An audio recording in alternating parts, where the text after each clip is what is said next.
Senhor Presidente, senhores deputados, senhor Presidente do Tribunal de Contas, senhora Juíza Conselheira, quero antes de mais começar por agradecer as informações que nos prestaram ao longo desta audição e eu tinha algumas notas que queria obviamente deixar. Uma delas prende-se com uma das conclusões que eu retiro desta audição é exatamente a falta de compromisso do Governo com aquela que é a reforma das finanças públicas.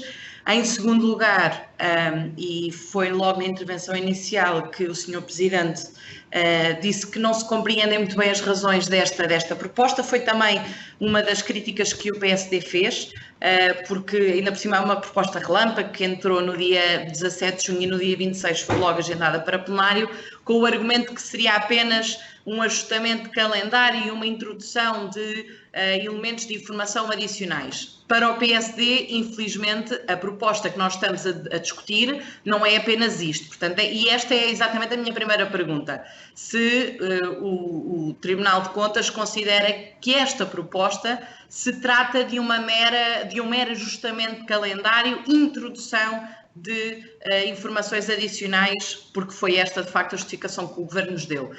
Em terceiro lugar, lamentar de facto que o Tribunal de Contas não tenha sido ouvido na preparação desta proposta, porque eu acho que a proposta teria ficado com mais consistência, com mais qualidade, se tivesse seguido o procedimento que seguiram, por exemplo, em 2015, quando a lei de 2015 foi feita, de facto pediu-se um parecer ao Tribunal de Contas, e em quarto lugar, de facto, este sucessivo adiamento da Lei de Enquadramento Orçamental 2015 revela, para além da falta de compromisso, como eu há pouco já referi, acaba também por prejudicar o cumprimento das várias etapas que deviam ser seguidas na implementação da lei. O meu colega, o Sr. Deputado Carneiro, já teve a oportunidade de fazer uma pergunta numa lógica de quais é que são as propostas introduzidas com esta lei que não deviam ter sido apresentadas, e eu faço a pergunta ao contrário, ou seja, naturalmente que há várias propostas que, na nossa opinião, são graves. Aliás, a UTAU é absolutamente demolidora no relatório e o Conselho de Finanças Públicas também, mas a UTAU basicamente diz que se a lei ficar como está, há uma descredibilização dos limites à despesa, há uma eliminação, como já disse, aliás, o Sr. Presidente há pouco, das demonstrações financeiras previsionais, há um retrocesso na transparência orçamental e financeira, há uma ausência de prestação de contas e há uma intervenção no processo legislativo.